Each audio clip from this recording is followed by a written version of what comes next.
Salut les pirates que je kiffe. J'espère que vous allez bien. Vous êtes ma communauté que j'adore parce que vous changez le monde autour de vous. Aujourd'hui, on va, parce que vous êtes souvent ici pour ça dans cette communauté, on va parler des relations de couple et notamment les relations de couple quand votre conjoint est en crise existentielle, ce que vous kiffez.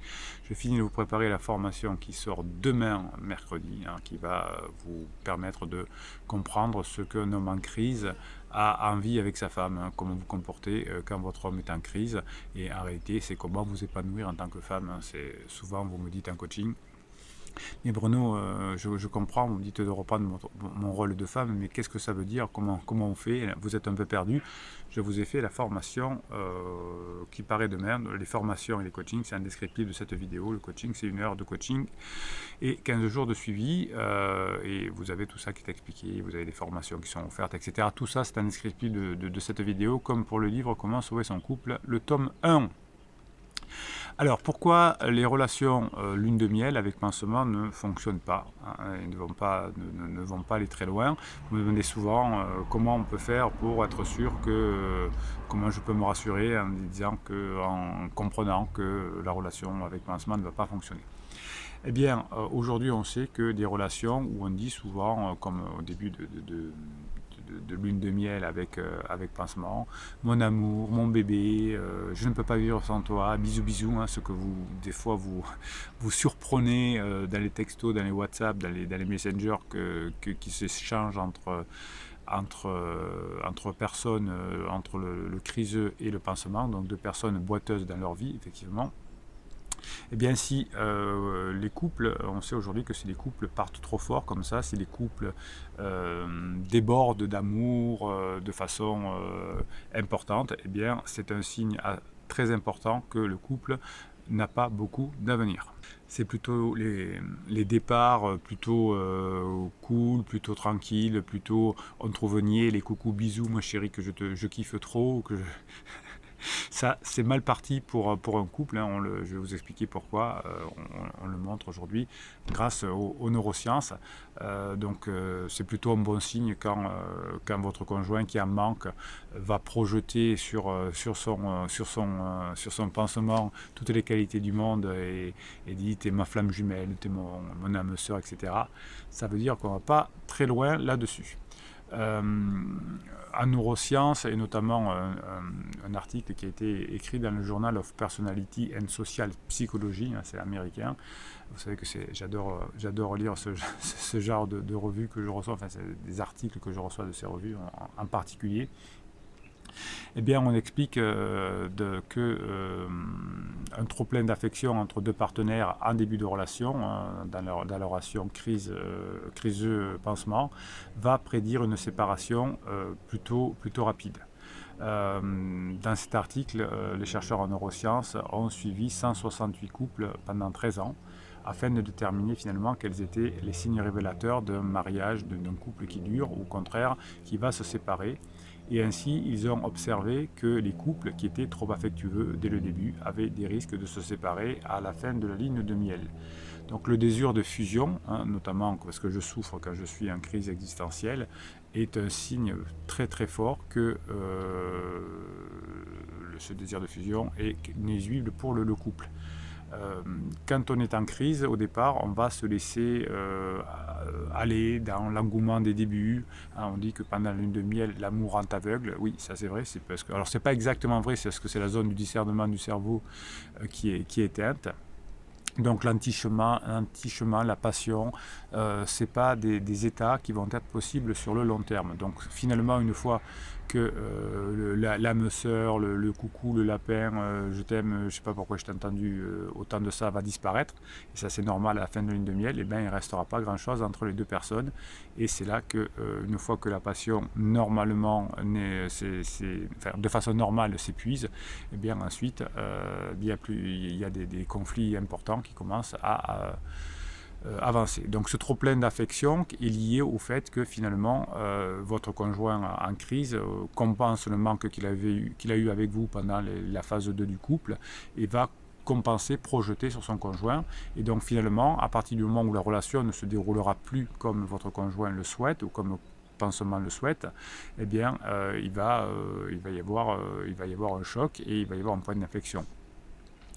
Au départ, effectivement, comme il y a un manque, on essaye de se persuader, de se prouver que tout va bien. Et d'ailleurs, souvent, votre conjoint en crise essaye de présenter, pas toujours, pansement à des amis, etc., pour valider, parce qu'ils ne sont pas du tout sûrs. Mais s'ils tombent sur des amis qui disent « Oh, mais non, mais il est bien, etc. », c'est plutôt un signe que la personne n'est pas sûre. Et d'ailleurs, pendant les périodes de lune de miel, de badinage, eh bien, les personnes en crise, enfin plutôt alors pas les personnes en crise, mais plutôt je vais y arriver, les pansements, voilà, essayent d'ailleurs d'acheter les amis en se montrant super cool, etc. Ou même les enfants en achetant des PlayStation ou des choses comme ça. Donc, quand la relation part vite, c'est un très mauvais signe d'atterrissage, entre guillemets.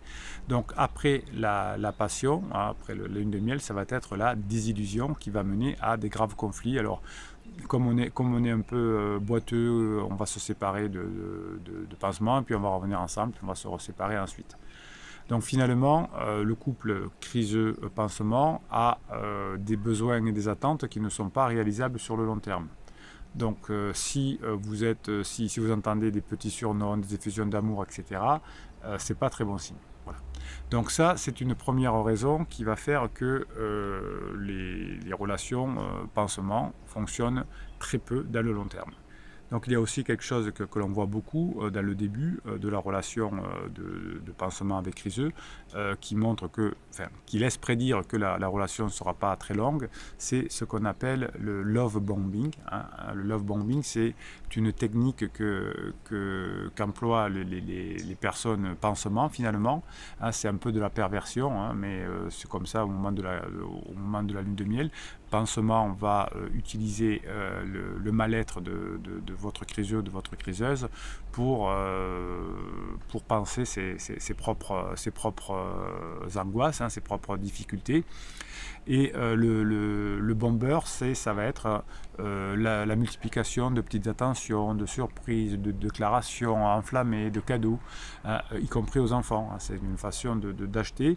Attention, c'est aussi un signe que la relation va s'arrêter assez vite, car ce qu'on appelle ce bombing, ce love bombing, c'est le bombardement d'amour. C'est le coucou je t'aime, je t'achète plein de choses. C'est finalement quand on couvre quelqu'un d'amour, de cadeaux, de promesses, d'attention en tout genre, dès le début de la relation, c'est inquiétant. Alors soit c'est effectivement une relation de pansement, soit c'est une relation souvent de manipulation, puisque la personne essaye d'amadouer le conjoint en crise. D'ailleurs, les conjoints en crise sont souvent la proie des personnes, des victimes, des personnes qui leur disent un peu ce qu'ils ont envie d'entendre pour pouvoir calmer leurs propres pulsions. J'ai remarqué d'ailleurs que pendant les pandémies, pendant les confinements, eh bien, comme on ne peut pas se voir, on est bombardé, les conjoints en crise sont bombardés de « coucou, tu me manques, je t'aime », etc. Et comme c'est une personne compliquée, pour tout le monde d'ailleurs, mais en général quand on est en crise, eh bien, les mauvais comportements inconscients de bombing arrivent, c'est très tendance. Et la personne qui est pansement, qui couvre d'attention, d'amour, de votre criseuse, eh bien, c'est un mauvais signe. Il y a des chances qu'au bout d'un moment, la situation explose, puisque la personne qui fait ça peut devenir froide et distante quand elle n'aura plus besoin de criseux, de criseuse au bout de quelques mois. C'est ce qui arrive. Donc ce trop plein d'amour, trop rapide en début de relation, est un signe précoce d'échec de la relation, voire de manipulation. C'est un type de comportement qui est le fait d'une personne qui se sent pas bien et qui est en recherche d'affection. Le pansement de votre criseux est en recherche aussi souvent d'affection, parce qu'il a été lâché, parce qu'il est célibataire, parce que personne n'en veut, et donc il va jeter son dévolu sur votre criseux ou votre criseuse, où c'est relativement facile d'attraper un criseux ou une criseuse. Il suffit de lui dire ce qu'il a besoin, et criseux et criseuse tombent dans dans le piège. Donc quand on début de relation, on se jette corps et âme dans cette nouvelle relation comme si c'était la dernière, t'es l'amour de ma vie, etc. Ça va créer finalement un couple très angoissant, très anxiogène, et finalement ce couple qui va au début avoir besoin d'aventure et de sécurité, eh bien ce coup de l'amour coûte que coûte va faire évoluer les choses de façon extrêmement rapide, hein, de façon malsaine et voire de façon perverse. Et au bout de quelques mois, la relation pansement finit par exploser, évidemment. Donc vous pouvez, la personne en crise effectivement ne voit pas ça, hein, mais vous pouvez le voir. Et donc voyez que, enfin, on peut inviter, mais ne le faites pas parce que ça va se retourner contre vous, hein, mais vous pourriez inviter les personnes qui, enfin, c'est un ami qui est là-dedans, dans le bombing et dans la relation pansement. Vous pouvez un peu lui parler de cette vidéo et de le mettre en garde contre le pervers ou la perverse qui va sûrement plus tard se servir de lui ou d'elle et le laisser tomber une fois qu'il n'aura plus besoin d'eux. Voilà, donc s'engager trop rapidement, brûler les étapes, va finalement envoyer un nombre important de messages toute la journée, etc. C'est un signe que la relation ne passera pas les mois les plus importants. Donc c'est plutôt quand on commence lentement, qu'on est libre tous les deux, qu'on arrive à passer des bons moments ensemble, et bien que la relation va devenir stable et profonde. Je vois souvent mes clients qui me disent ma criseuse ou mon criseux est parti et il s'installe chez lui ou chez elle ou s'installe ensemble au bout de quelques semaines. C'est un signe que la relation n'ira pas très loin, hein. Alors il peut y avoir des exceptions, mais enfin c'est un peu comme ça. Il y a la pluie d'attention, la pluie de cadeaux, hein, qu'on appelle la phase d'idéalisation. Hein. C'est une phase qui est une lune de miel. Et ensuite, il y a beaucoup de conflits entre votre conjoint et son pansement, parce qu'on passe ensuite dans une phase de dévalorisation, hein, puisqu'il va y avoir de la pression, puisque ça avance pas beaucoup avec vous. D'ailleurs, quand votre conjoint se fait dévaloriser, il va arriver en disant « faut qu'on parle, faut qu'on divorce », etc., puisque l'autre lui met la pression. Donc c'est l'étape de valorisation et ensuite effectivement comme la personne sera guérie, n'aura plus besoin de votre criseux, de votre criseuse, eh bien il y aura une partie où ça va exploser de façon grave et une relation pansement fait souvent de gros dégâts émotionnels, mais bon voilà, quand on connaît un peu les relations humaines, on le sait, et on ne s'embarque pas dans des relations pansement parce que sinon on sait comment ça finit. À vous d'être cool, de comprendre, de savoir ce qu'on faut faire. Vous avez les formations, les coachings pour vous faire aider.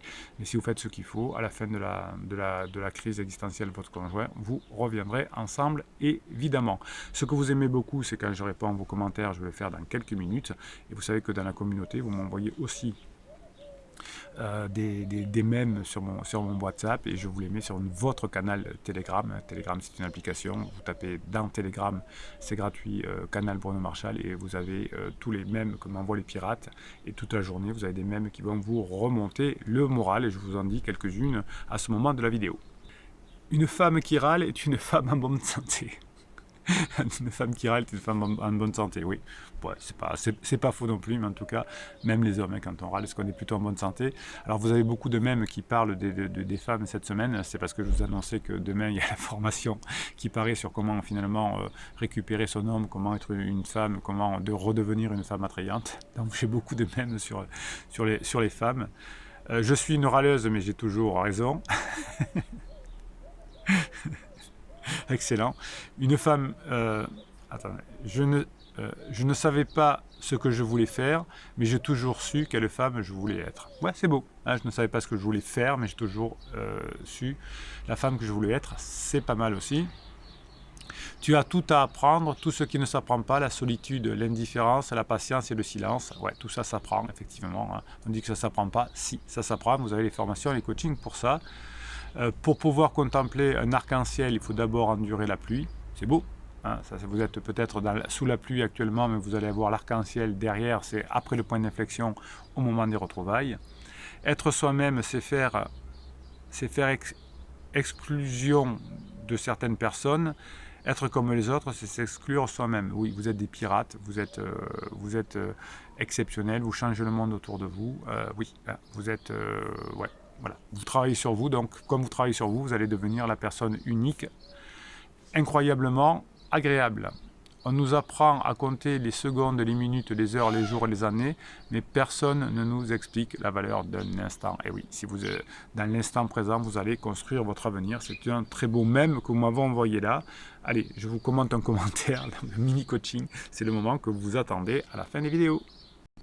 Allez, un message de Cerise. Alors, qui c'est ce pirate petit joueur qui est un criseux qui ne remonte qu'à 10 ans? Oui, alors, souvent, les personnes en crise vous reprochent des choses d'il y a 10 ans. Le mien s'est pris pour le Dr Brown au volant de sa Dolorine. Alors, je ne sais pas ce que c'est une voiture ancienne, je suppose. Tu m'as forcé à partir en vacances un vendredi alors que je voulais partir un samedi. C'était il y a 25 ans. Respect le criseux dans la remontée de ce passé si malheureux. Donc, avec un smiley rigolo.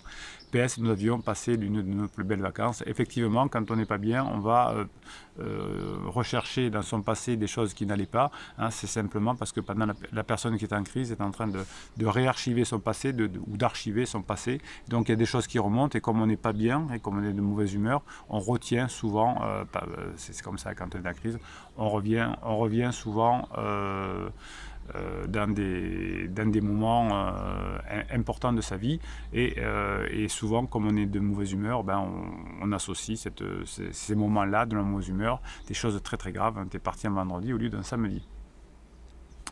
Lune Terra, salut les pirates. Criseux a dit à Pansement, alors Criseux a dit à Pansement, oui, qu'il a besoin de se retrouver seul, qu'il ne sait plus où il en est de tout ça, sauf que du coup, il veut vraiment se retrouver seul, il refuse tout contact, notamment physique, alors je ne sais pas trop comment agir, des idées. Oui, il y a des moments où aussi vous avez envie d'être seul. On laisse seul, on fait un contact moelleux, on n'insiste pas, on garde un contact, on plaisante, on rigole légèrement, très peu de temps, et une fois que la personne sera ressortie de sa caverne, comme on dit, il se rappellera que vous êtes quelqu'un d'extraordinaire, que vous passez des bons moments ensemble, qu'il n'y a pas de pression, et c'est comme ça que vous allez y arriver. En revanche, si vous voulez agir alors que la personne vous dit « j'ai besoin d'être seul », vous n'avez rien compris, et vous risquez de retarder le retour de Criseux à la maison. The Queen nous dit bonjour tout le monde. Alors oui, il a remarqué mon changement, il m'en parle souvent. Oui, alors ça c'est important. Vous reviendrez avec votre conjoint en crise si vous avez comment dirais-je, si vous avez montré que vous avez changé dans votre vie, si vous passez des bons moments ensemble. Donc malgré notre relation cachée, il me place sur un piédestal et me dit que je mérite d'être heureuse avec un homme bien. De son côté, il voudrait laisser une chance à l'autre, même si ça va mal. Vous voyez que la personne en crise est complètement azimutée, mais c'est normal, c'est le principe de la crise.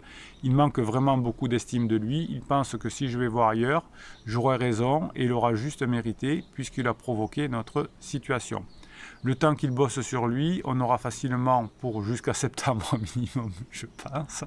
Oui, on ne sait pas, le temps on ne sait pas, mais oui, une crise existentielle, ça peut durer plusieurs mois, vous le savez. Enfin, bonne patience, oui, The Queen a dû faire la formation sur la patience. De toute façon, j'ai de quoi m'occuper, et si ça se passe toujours bien entre nous, c'est le plus important. Bon dimanche, voilà. Je vous souhaite une bonne journée.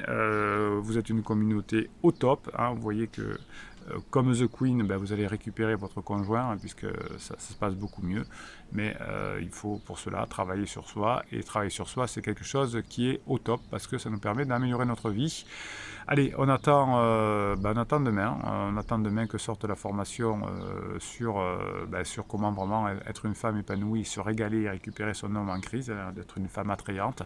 En attendant, mettez des commentaires, des pouces en l'air, abonnez-vous à cette chaîne. Et Bruno Marchal, il vous dit à demain pour la formation.